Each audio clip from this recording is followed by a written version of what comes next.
Hi, and welcome to Tune In with Talya. Good evening, everybody, and welcome. I have a wonderful guest with me this evening. His name is Benjamin Schechter, and I want to welcome him onto the show. Thank you so much for joining me. My pleasure. I have loved learning about you and your life story. You are such an accomplished musician, composer, arranger, conductor, pianist. You sing too. You're a Yiddishist. You do it all. I mean, you have so many wonderful passions and talents, and I'm excited to share you with my community and tell everybody about you and have you share as well. So thank you for joining me. Glad to be here. Unfagenedi. So I wanted to give everybody a bit of a background about you. Benjamin Schechter is an award-winning composer of music for 5 shows that ran off-Broadway, including Naked Boy Singing, the 4th longest-running show in an off-Broadway history. He is currently the conductor and choral arranger for the acclaimed New York City-based Yiddish Philharmonic Chorus, formerly the Jewish People's Philharmonic Chorus.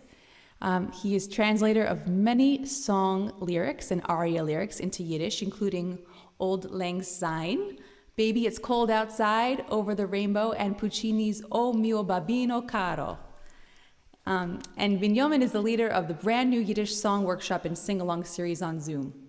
He often presents at conferences on topics relating to Yiddish music and the Yiddish language. 3 popular topics are how to sing in Yiddish so that it sounds like Yiddish, Ashkenazic family names, what our names mean about our families, and from an autobiographical perspective, how it came to be in 21st century America that our entire extended family speaks Yiddish. He is forever grateful to his parents, Dr. Mordechai und Charne Schechter, Zichroine Livrocha. How is my Yiddish? Wonderful. Yes, and it's funny, I actually asked you where you thought my family was from based on my last name, and it was, you're so good at this. This is it's a very cool area to be knowledgeable in, so that was very enlightening. Thank you. Yeah, it's my father was an expert in everything having to do with Yiddish, that's one field of interest that I inherited from him regarding Yiddish, the Ashkenazic family names, what our names mean about our families. Very nice. Yeah. So I want to talk a bit about your history, where you were born. Tell us where you're born and what life was like growing up in your home. I was born in Brooklyn, but I don't remember my time there because we moved to the Bronx when I was 3 or younger. But my parents both spoke Yiddish and decided together that they wanted to speak Yiddish with their kids and to raise their kids in Yiddish.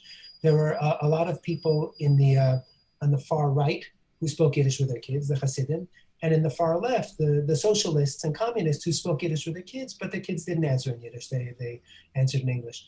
But our parents we were in the middle. We had a traditional home where we made Kiddush and Hamoitza, we kept kosher, we went to an Orthodox shul, only 2 or 3 times a year, but we kept all the traditions.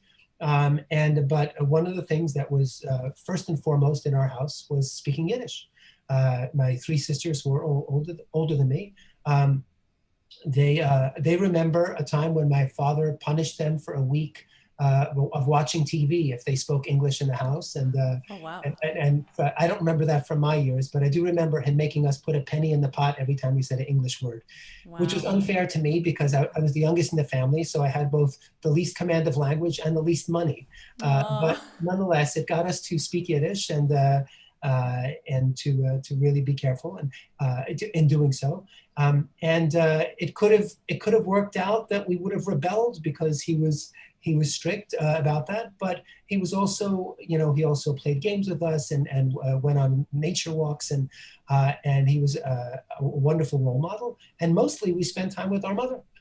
Because our father was working at the League for Yiddish or at the YIVO Institute or in Columbia University where he taught. And so it was really up to mainly my mother, and she raised us. They both raised us, but mainly she with Yiddish. And we developed a love for it, and we passed it on to our children. And now my parents, who are both already of Vienna Welt, they have 16 grandchildren, Kinahara, who all speak Yiddish. Wow. And now, how many great-grandchildren? Something around 15 great-grandchildren who also speak Yiddish. Amazing. That's wonderful, and you're passing it down, and that's so important. Yes.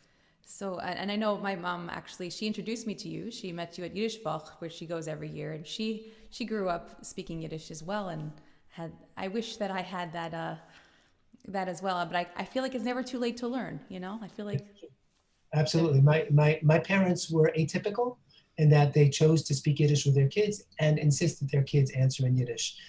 Most other people of that generation didn't. They wanted to assimilate. They wanted their kids to feel like Americans, to be accepted in society. And so there are so many children and grandchildren now who regret that their parents didn't speak Yiddish to them and didn't pass it along. But it's like you say, it's never too late to learn. And we'll talk. I have some things that I want to share later about some ways that we can learn. We can get interested in Yiddish. Yes, great. So Okay. it sounds like your father and your mother they had a huge impact on your life and your career. And tell us a little bit about also who else has influenced you in your early years. Well, I would say my mother in another way, because she had been a professional accompanist before she got married and had kids and had 4 kids. And in those days, to be a housewife and a mother wasn't a terrible thing. Yeah. She did that happily, but it meant that she wasn't able to accompany singers anymore. She used to accompany opera companies as well as professional Yiddish singers, and she actually had all of her kids take piano lessons, but I'm the only one that really took that it took with. I don't know how to use that expression, but what happened is, it was at when my there's 3 sisters, Rachel, Gidel, and Adel. When Adel turned 3, I was 14 months old or something like that, and the family story is that Adel sang some Yiddish song, which is Ashem Megaleh Benir, Weiße Säckelech Trugir, Geld in die Tasche, a song that children sing. She sang it at 3 years old. And the family story is that I, at 13 or 14 months old, sang the melody back that I heard her sing. And so when my mom saw that I had the ability to do that, yes, the gift, the ear. She then invested her interest in me as a pianist. Wow. And the funny end of that anecdote is that many years later, when I was in my late teens, and I had a roommate who had a reel-to-reel recorder, because I had been told that this was recorded on reel-to-reel tape. So I would finally get to hear this story about when I was 13 months old, and so we got out the reel-to-reel recorder. I put in the tape. We got to that moment. We heard her sing it, and then we hear me go, and I called my mother. I said, "What is this? All these years you've been telling me that I sang the melody back. This doesn't sound like singing the melody back." And what she said is, they turned off the recorder after she finished because that was what they wanted to record. And that's when I sang it. And then they turned it on again and they wanted me to sing it again. But what 13-month-old is going to follow what his parents? Of course, repeat exactly what you just did. So that's the story. But of course, I was too young to remember. But yeah, she started giving me piano lessons when I was 3. And then she enrolled me at the Hebrew Art School when I was 6. I started composing around that time. And for the first years that I was composing, I couldn't write barely. And so she, certainly not notes, but not even language, she would write the notes for me. She would transcribe what I was playing on the piano. I remember that my first piece when I was 6 years old, it was called Midnight, and it was in D minor. That's all I remember about it, but it's no longer extant.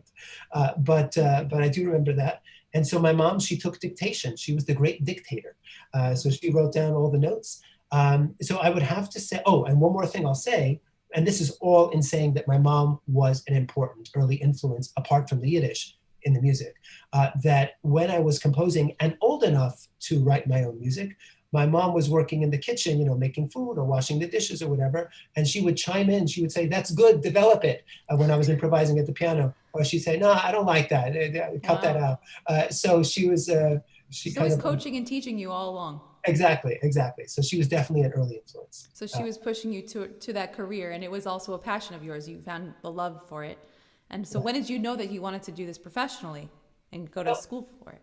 I mean, my mom already decided I was going to do it professionally when You I was didn't really have a 13 years choice. old. Yeah, but no, but I loved improvising at the piano as soon as because when she sat me down to the piano when I was 3 years old, I didn't bang on the piano as other kids might. I was more, apparently, I'm told, I was more tender with how I approached the keys and more selective. And even though I started taking piano lessons with a teacher when I was 6, I was never one to practice a lot. But what I did do is I improvised. I would sit at the piano and improvise for hours. So that's how I developed a love of music. And I guess other early influences would be Debussy, Ravel, and Scriabin, who were the composers I loved the most as a kid that I was playing on the piano. Must Yeah, have been so fun I guess growing up in your home. it's true. Yeah, well, Must it have been was. fun. I would say one more thing, that my dream when I was a child was to be one of the great classical composers. I was going to be one of the 4 Bs: Yes. Bach, Beethoven, Brahms, and Benjamin. But that eventually evolved, and I'm no longer pursuing. Even by the time I was in my late teens, I was no longer pursuing a career as a classical composer. At that point, I decided, you know what, I want to go into musical theater, and so my new dream was to win a Tony Award for Best Score and give my thank you speech in Yiddish. But that also didn't quite pan out the way I imagined. But life has a way of taking a lot of turns, and so things have worked out well. Kinahara. Yes, they have. And I actually was, browsing the internet, and some of your YouTubes came up from the musical theater, compositions and writings that you've done. And I have to say, I love the songs that you wrote that I listened to. Thank you. Yeah, it was it was back in the 90s where I was working with a whole bunch of different collaborators on different projects, but with one particularly, Dan Kale, and we wrote a lot of songs, and we put up a review in 1994 named It Helps to Sing About It, and we got a wonderful cast, and it was done again in 1995 with a different cast, and then he moved to California, and we stopped writing together.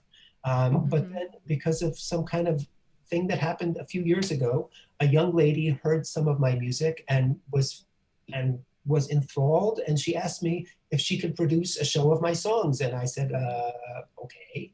She asked also if she could be in the cast, and I said, so I had her sing for me, and she was fine. She was very talented, and so we ended up having this show go up totally unexpectedly, because my musical theater career had, for all intents and purposes, stopped, a decade earlier. But lo and behold, a show of ours was being done at the Metropolitan Room here in New York. We ended up winning an ASCAP Bistro Award for best review, for outstanding review. And we won a MAC Award, Manhattan Association of Cabarets, for best song, for our song I Can Tell Time, which you can find on the internet. Beautiful song, I love it. And that we won. We were a nominee for best comedy song with a song called Apply, which if you look up Apply Schechter, then it should take you to that song. It's awesome. I mean, one of the benefits of having done the show is that now all of the solo numbers from the show are on YouTube. When we did it in the 1990s, there was no YouTube onto which to put the songs for the world to be able to see that couldn't make it to the show. But now they can. And of course, it was also a benefit that we were able to win awards when we totally didn't expect the show to even go up. And finally, a great joy for me was that my kids were able to see the show. They were able to see this other part of my life that they were not so familiar with, because 2 of them weren't born when it was done back in the 90s, and the 3rd one was too young to appreciate it.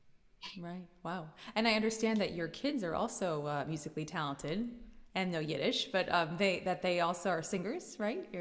Yes. Yeah. My son, who's the oldest, he and my elder daughter performed together. This was around 2003, when he was 12 years old. They did a number of shows together, and I was the musical director and pianist, and I translated into English for the audience, as I always do. And they did duets, and it's funny because he had a beautiful angelic boy soprano voice, and she was a belter and the real actress. And so even though she was a foot shorter than him, she played the tough guys, and he played the waif. He played the delicate character. That's so cute. In all the duets they did. Nice. But then after 4 performances over the course of several months, his voice started changing. So they could no longer sing those duets together anymore. And so that was the end of that. And he was glad to get off stage. That wasn't a burning passion of his. And he started playing basketball and bicycling. So I then performed with my elder daughter for a few years. And then when our younger daughter showed ability and interest in it, we decided to put together an act called the Schechter Chapter, which translates literally as the Schechter Daughters, but we call them in English the Schechter Sisters. And we gave our premiere in Paris in 2008, and we traveled to Australia and Toronto, and we, in various combinations, we've been in Brazil and across America and all over the place, in Israel. So that was traveling with my daughters and for many years until one went to Yale and then the other one went to Brown, and they were no longer available to get together to rehearse, and so we move on to different projects. Fun. And do you remember any highlights from those years? Something that stands out? Oh, there's I'm sure there are many wonderful anecdotes that I have to tell. One is when they were supposed to give a performance together upstate at a place called Workman's Circle Lodge, yes, which was where Camp Kindering is. It was the senior resort part of it, and it was mostly elderly people in their 70s and 80s. And we were going to do a performance there, but it turns out my elder daughter got a job somewhere else, or was otherwise engaged. I don't remember what it was. And so my 10-year-old younger daughter was pressed into duty doing her first solo show. Mm-hmm. And she, she did really well. And at the end, she did Old Macdonald in Yiddish, a translation that Teddy Schwartz did, a wonderful translation. And she did a great job with it. And by the way, if you look up Old Macdonald Yiddish on YouTube, it'll take you straight there. Right. You'll see her as a 10-year-old. She's now 21. We're going to have to put some of these links in the chat. Okay, sure. And then at the end of the show, she sang that as an encore. She got an ovation. It was actually amazing. My wife filmed it and she panned to the audience. It was amazing seeing these elderly people who some of them could barely move, to standing up and applauding. We really appreciated it. But the anecdote that I want to tell is that one woman came up to her afterwards and said, so your sister performs too. Is she as good as you? And my daughter said, better. Oh. And that was such a nachas filling moment for me to see that no matter how wonderfully she just did, she was so modest and she said her older sister is so better. Sweet. So that's one anecdote. Another one is when we were performing in Syracuse. This was 2008. And it was an outdoor performance space. Everything was uncovered except we were under this canopy on a stage. And they had various costumes that they used as part of the show. And apparently it had rained a day or two before, but that day it was sunny. It was 80, 90 degrees. And they were under the canopy, and there was the Holocaust part of the program. They sang 3 numbers that were bringing to life different Holocaust characters. And Tema was singing a song a cappella about a boy who was about 10 years old, whose father was killed, his mother was killed, his sister was killed. He felt like a flower that was pulled out from its roots. And it was a very sad song. She was singing it a cappella. And in the middle of the song, right in front of her, there splashes down a big splash from this canopy above her, and from the rain that had apparently happened a day or two before. But it was and I wondered what is going to happen. But she stayed in the moment. Wow. She stayed in character. And how old was she? This is 2008. She was 8 years old. So that was. I'm glad that she was able to do that, because I wouldn't have wanted the moment of the Holocaust character that she was bringing to life to be ruined. So that's another memorable moment. Another one is when we performed in Brazil, and the audience there, many of them didn't know much Yiddish. But they did remember songs like Belts and Often Pripyatchik, famous Yiddish songs they remembered from their childhood, or remember their parents singing, or their grandparents, and then fond memories. So they enjoyed all of the songs, but one they enjoyed more than any other. And that's because when I knew that we were going to be performing in Brazil, I took the opportunity to translate a Brazilian jazz song into Yiddish by the same composer, Jobim, who wrote The Girl from Ipanema. I had a feeling you were going to say that song. But a lesser known song of his is called the One Note Samba. And it was popular in the 60s, 70s, and 80s. So I translated that into Yiddish, and she performed that. And the kvelling in the audience, it wasn't just that it was a Yiddish song. It was the song that they loved in Portuguese, a language that they loved, Yiddish, and hearing that song in a different language, it's just like I would love to see that video.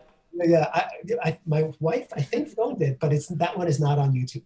Okay. Anyway, so those are among the wonderful stories that I so many wonderful memories. That's so nice that you could make music with your family members. So nice.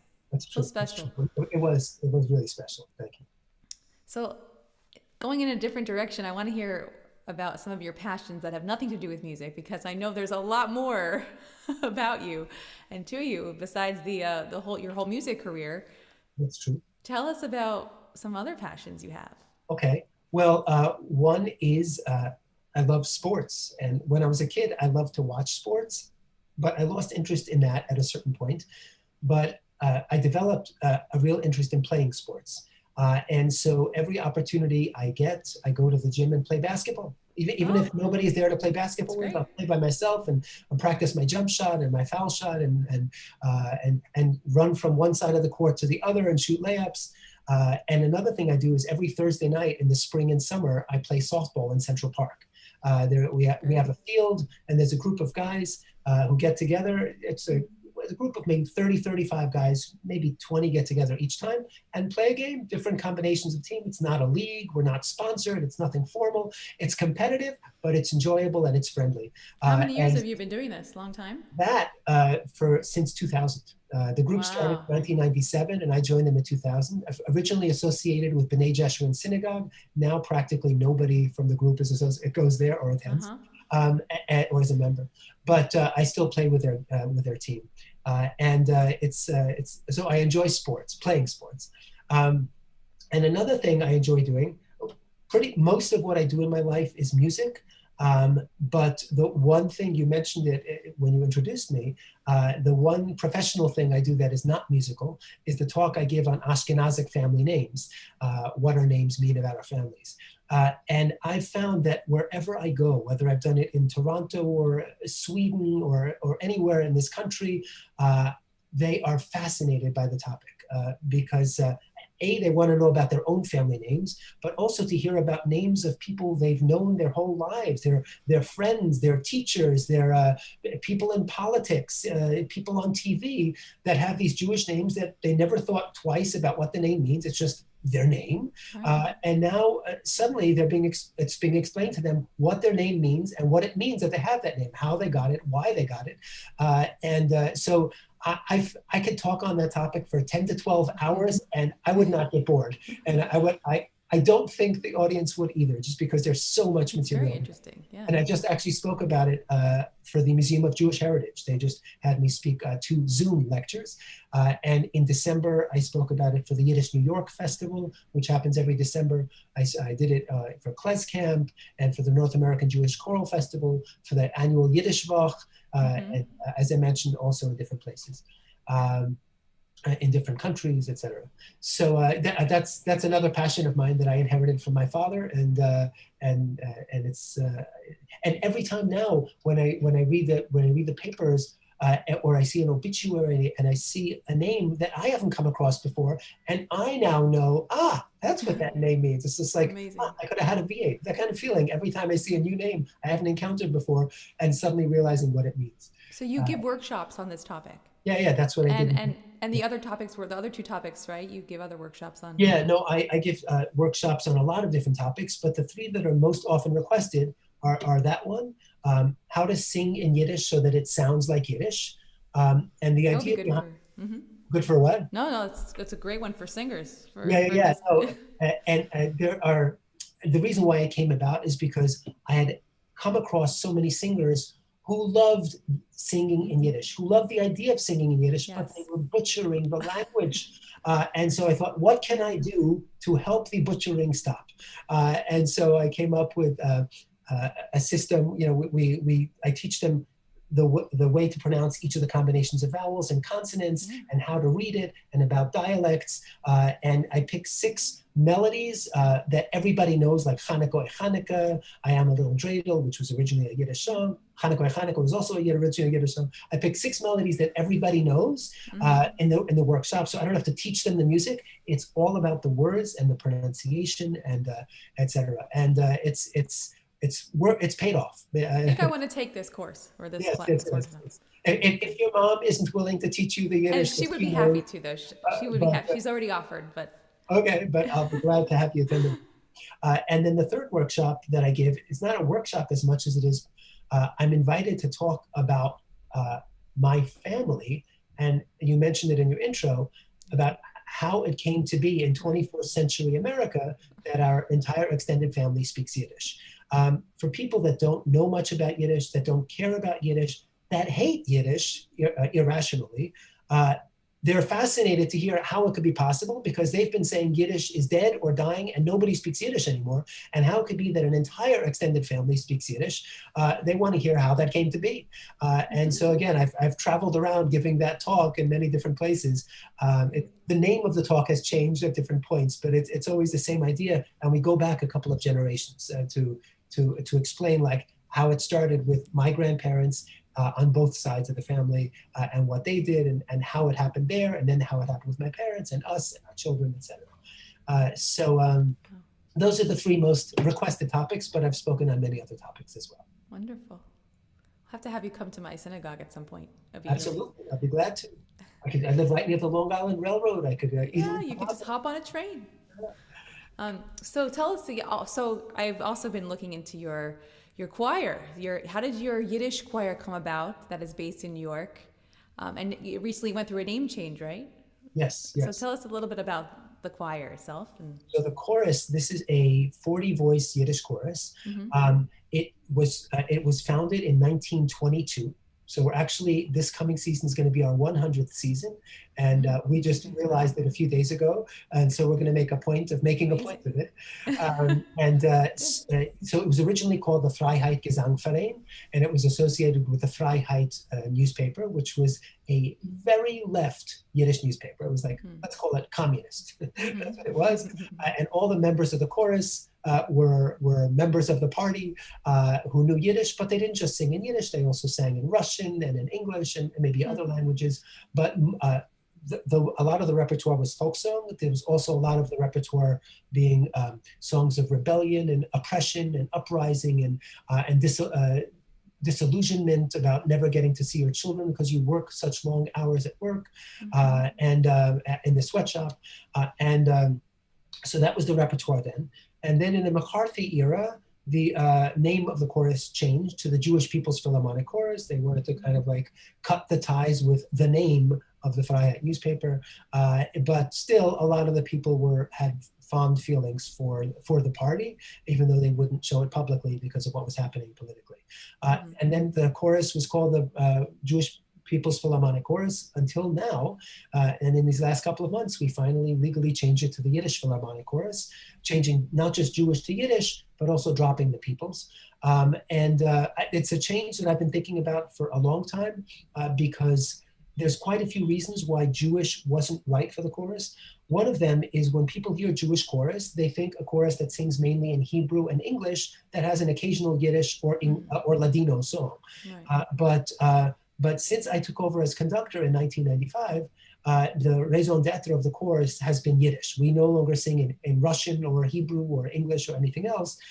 And so I wanted people to have the right impression of the chorus. It wasn't that we sing all kinds of Jewish repertoire, it's that we sing Yiddish repertoire, which even though it's only in one language, we sing all kinds of repertoire in that language. I've heard, We've sung the theme from The Godfather, translated into Yiddish, arranged for chorus. We've sung O mio babbino caro, the Puccini aria, translated into Yiddish, arranged for chorus.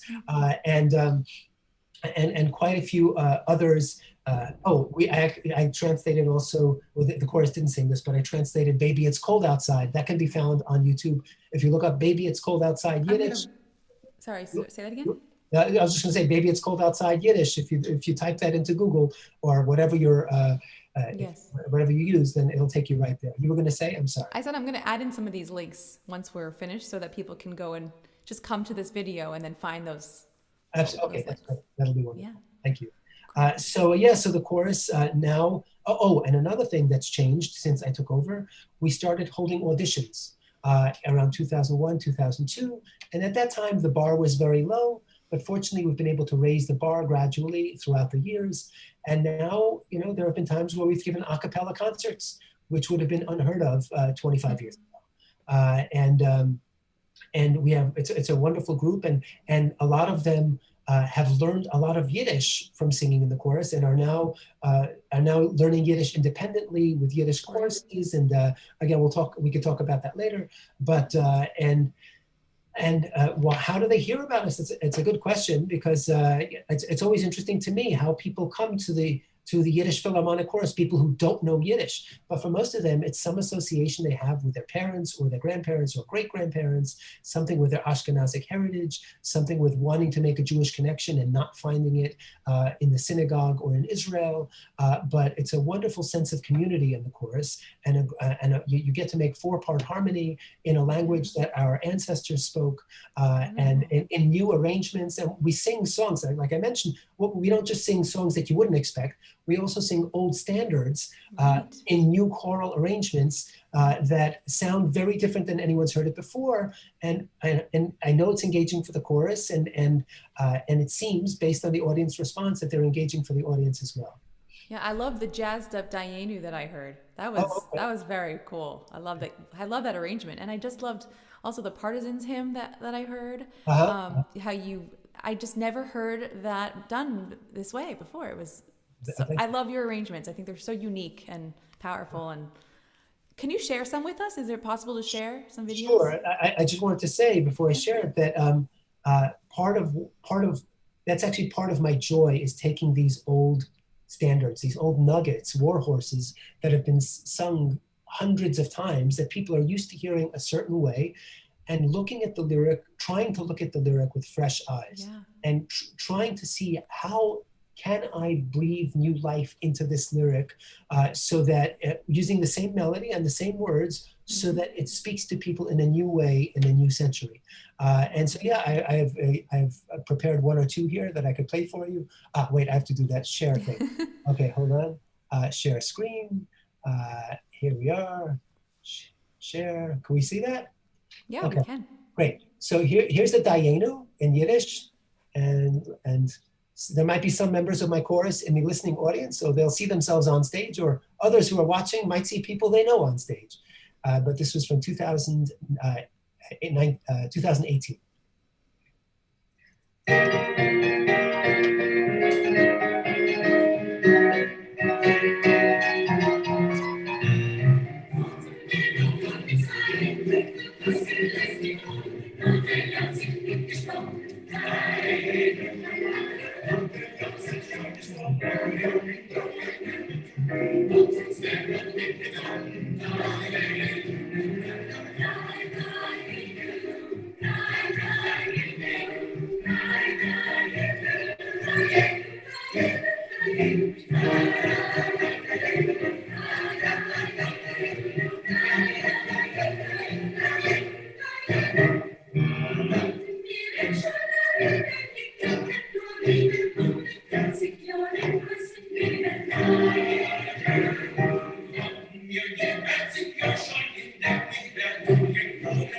So much fun.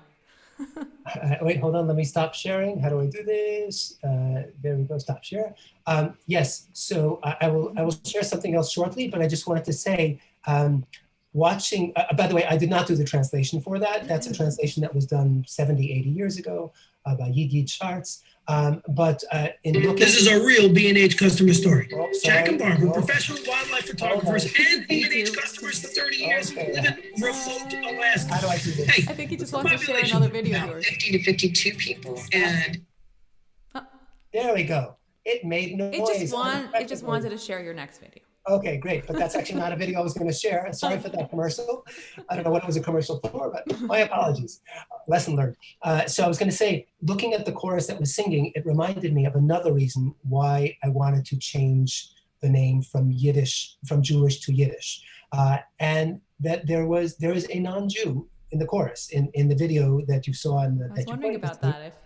And we've had a number of non-Jews, including an Asian young woman who was a graduate student here for a year, and she, so she sang Yiddish with us. She was actually studying Eastern European history between the two world wars and studying at YIVA Institute to find information there. So she sang with us during that year.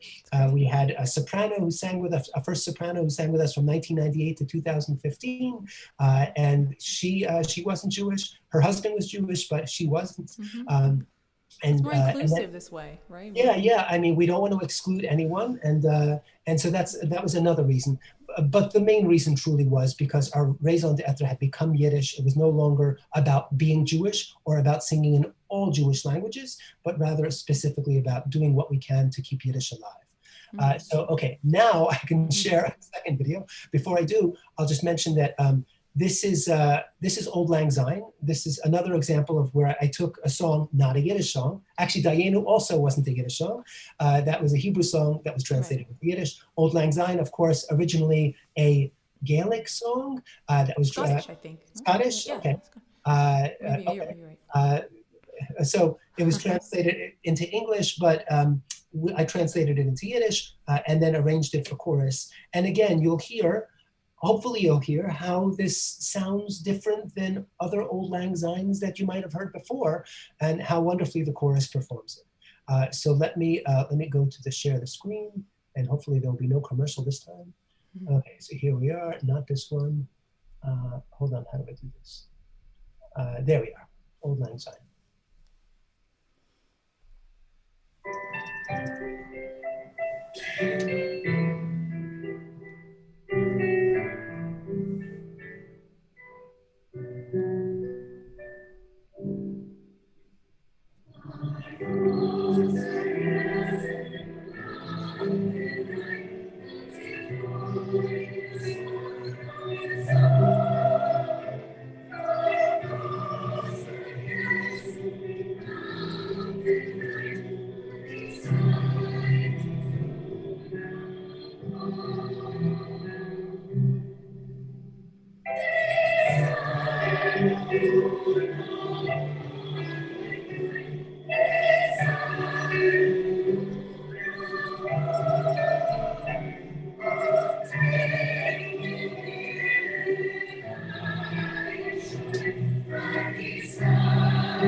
Okay, this time I remember to press pause so that no commercial goes on.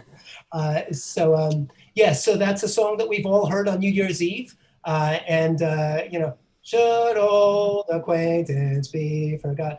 But, hopefully this breathes kind of a new kind of air into it. And they did a wonderful job of it. Actually, looking through the chorus, I found somebody else who is a convert to Judaism, but that predates her singing in Yiddish. She didn't know anything about Yiddish, but we have all kinds, and we actually have people whose father is Jewish and mother is not, who feel Jewish, whose mother is Jewish and father is not, who feel Jewish, but whether they feel Jewish or not, it's really about the attraction to singing in Yiddish and singing choral arrangements like the things that you hear. I'm sorry, do you have something you wanted to say, or no, should I play one more? Yeah, okay. Please play another one. That would be great. So this will be, these three, I picked these three when you asked me to like play something, because these are very contrasting. Dayenu was like lively, Right. Old Lang Syne is touching. Yeah. And now I want to play the arrangement of the chorus singing the Partisans hymn, which again, I was trying to see what can I do to take a different approach to this from the way it's always heard, but still be true to the lyric and true to the melody. And we'll let you decide how it works. So here we go with share screen. There we are. And there we go. Okay. And now I'm going to do this before I start. Okay.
Really, I love that arrangement. Thank you. Actually, it reminded me to say that I want to say two more things about the chorus. One is that in addition to having to spend time on going over the Yiddish pronunciation, we spend a lot of time on the meaning of the words.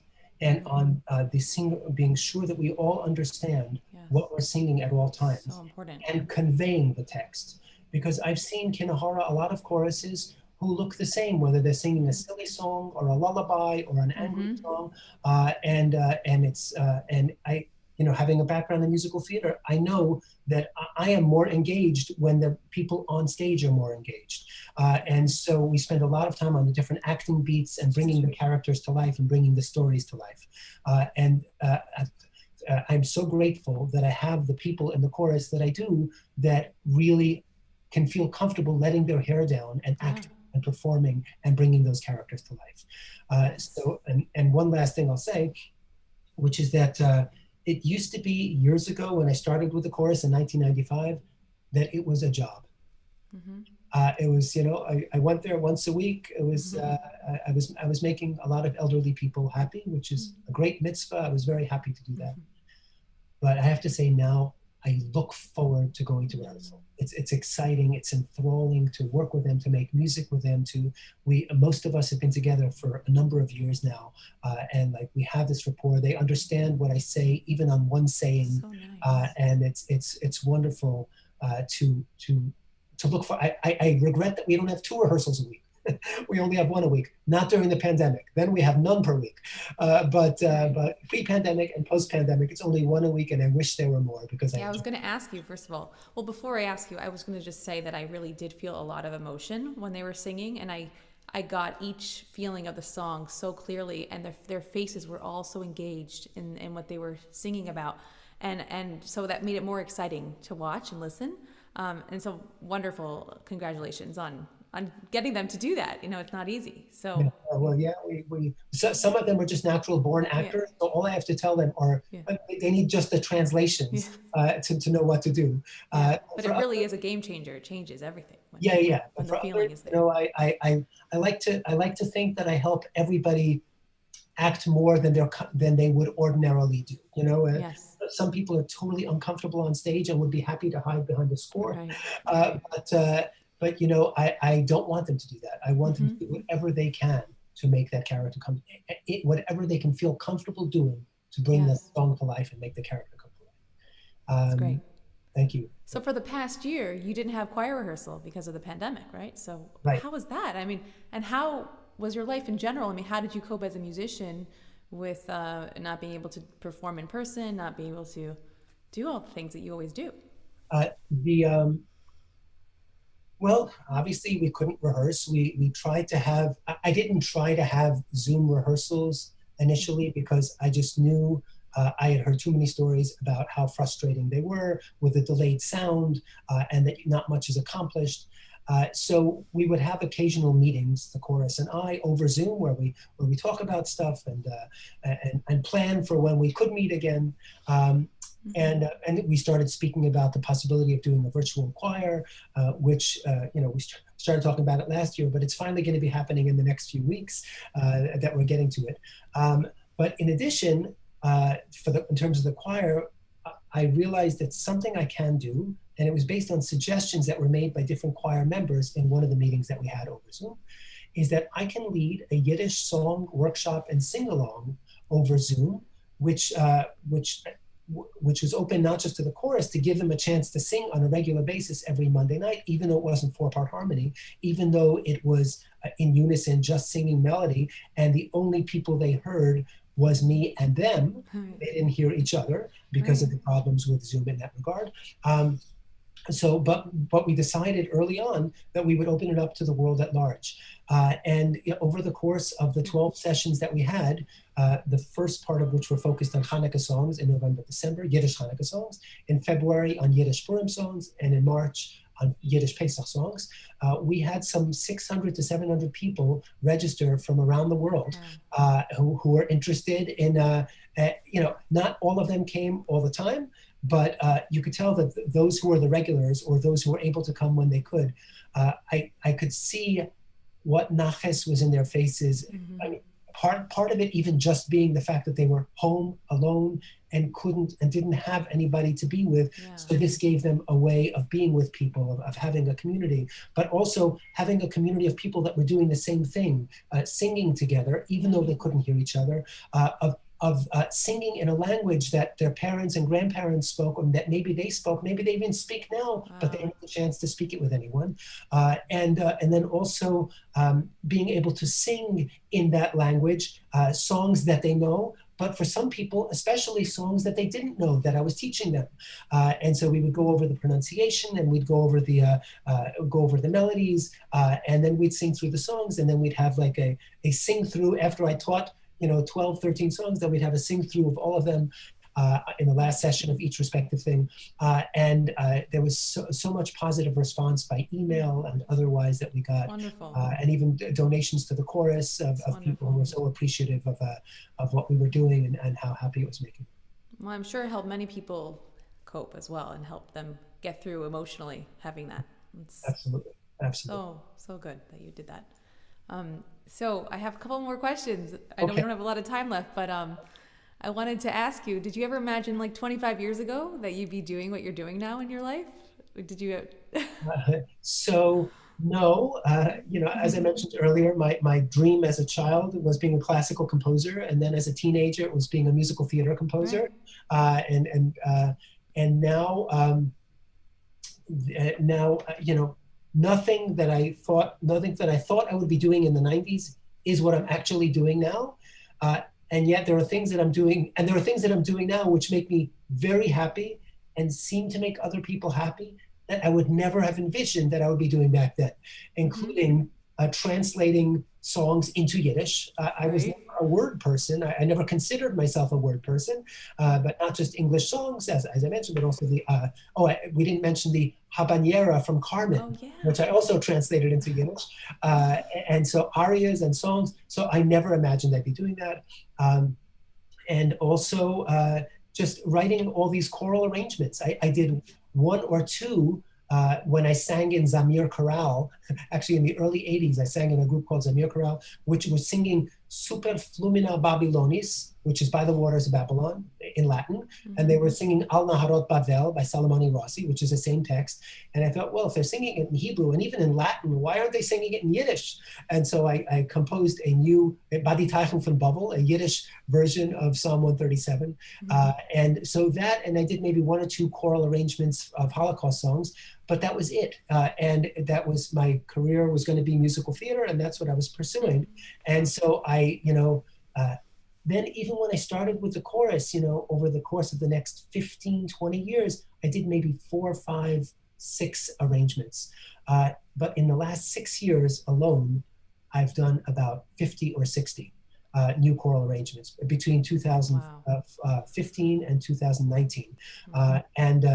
And it's exhilarating. I'm glad that the chorus is giving me, it's wonderful to be able to know that what I'm creating is going to be performed. It's like, as opposed to creating something and then hoping that somebody's going to perform it, to have a talented group of singers there who are going to be performing the songs is a wonderful incentive for me to write the arrangements. And also to know what their strengths are allows me to write towards those strengths. So it's really writing for the performers that, it's a wonderful thing, but I didn't imagine I'd be doing that 25 years ago. And actually even before traveling around with my daughters, which I don't do anymore, I wouldn't have imagined I'd be doing that back then either. They were non-existent or very young, and I didn't know that they had musical talent yet. And so there's much of my life now is very different than what I imagined, but Kinahara, things have worked out okay, and I'm happy doing what I'm doing.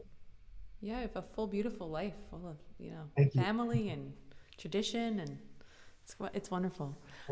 It's been so much fun learning about you. So this question was in my mind, and I wanted to ask you. I know that the Yiddish language I'm worried that it's going to be dying out over time. And how do we get our young people, our youth, more inspired to learn Yiddish, the language? How can we get our kids in? There's not just kids, but also their parents. But their parents, I wouldn't just put it on the kids. No, the parents of the kids. For everyone, there are things that they could do. First of all, there are Yiddish classes being offered now through Workers Circle, as well as through the YIVA online. so people can take online Yiddish classes. They don't have to come every two, they don't have to travel. They could be in another city, in another country, and take the online courses. And so they could learn Yiddish that way. But also, there was a translation of Harry Potter into Yiddish that was done by my nephew, my sister Gitel's son, Adela, and it just was published, I believe, last year. Here's what it looks like.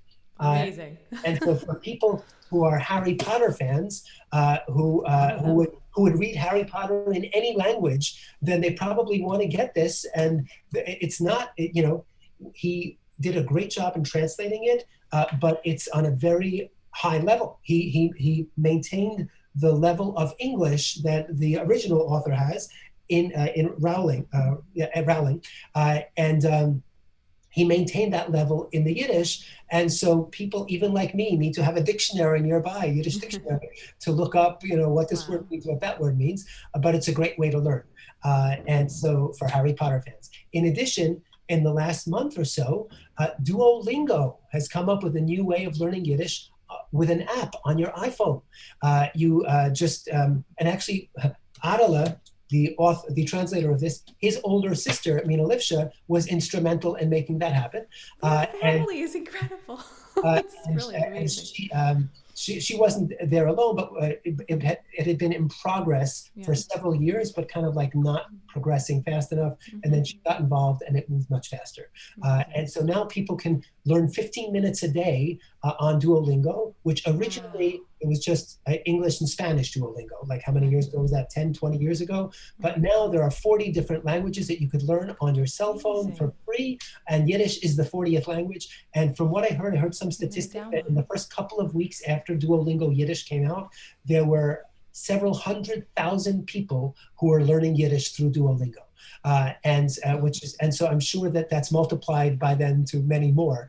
And it's a great way. It's got a lot of positive reinforcement. It's a lot of fun. It's great pictures. And you can do only 15 minutes a day, or you can go on and do 30 minutes or 45 minutes. Each section is 15 minutes long, and it's a great way to learn.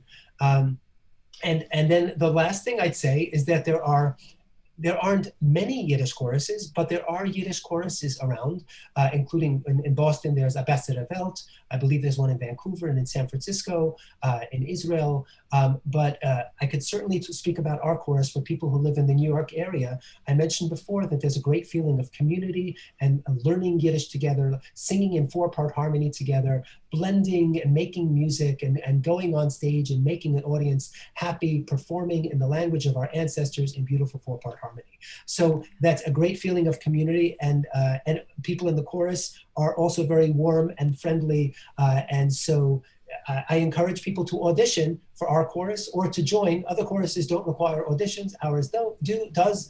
But all that information is on the website. You can go and check out when the auditions all the information is on our website, yiddishchorus.org, which is easy to remember. Even though you'll put it in the chat, it's easy to remember, yiddishchorus.org. Yes. And also, if I think you mentioned that you'd be able to put my email address in the chat as well. It's there. It's already there. Yeah. Okay. I haven't looked in the chat, so I don't know. So if anybody wants to reach me about auditioning for the chorus or being on our mailing list to be able to attend concerts or hear go to a workshop, attend a workshop in person or online to support the chorus, whatever you want, to attend right, my workshops that I'm giving. So feel free to contact me by email, and I'll be or check out our website as we mentioned, and I'll be glad to hear from you. Wonderful. So this was wonderful. Thank you so much. Thanks for being on the show tonight and for sharing everything that you are doing and you've done and you're going to be doing. And I'm look forward to following your career, and maybe I'll learn the Yiddish. I'm inspired. That's I'm inspired. great. I mean, I sing a little bit in Yiddish, but I'm inspired to actually really learn the language. And I've always I wished I had learned as a child, but now, I'm going to do it. And that's great. And actually, you just reminded me of one more thing that I should mention on that last topic. My sister Rachel, who is the editor-in-chief of the Yiddish Forward newspaper, she has a Yiddish Word a Day online. So if you look up on YouTube, if you look up Yiddish Word a Day, it's a different topic every day. It's a 3-minute video, and you could learn Yiddish in an easy way from that. Wow. My sister Gitel, through the League for Yiddish, has a Yiddish word of the week. Where every week through the League for Yiddish, they come up with a whole topic. This is in print, a whole topic of, like, for example, elections or spring or whatever, and then everything has to do with elections. Or with spring, it's Yiddish words and Yiddish expressions having to do with that topic, and it's both in Yiddish and in translation, so you can learn Yiddish from both of those ways as well. So I'm sorry, I know you were trying to finish. It just occurred to me, I didn't want to not mention those two things. I want to thank you, Talya. It was your idea. I didn't know that Tune In with Talya existed, but now I'm going to make sure in the future to tune in with Talya, because you're a wonderful host, and I really appreciate your having me on. Thank you so much. Thank you. All right. And how can we leave with a Yiddish phrase? Sei gesund. Yeah, you could say sei gesund, or if you come from somewhere else, you might say sei gesinnt, but we can all be friends. Yes. Okay. All right. Great. Sei gesinnt. Sei gesund. Thank you. Bye-bye. Thanks for tuning in, everyone. Good night.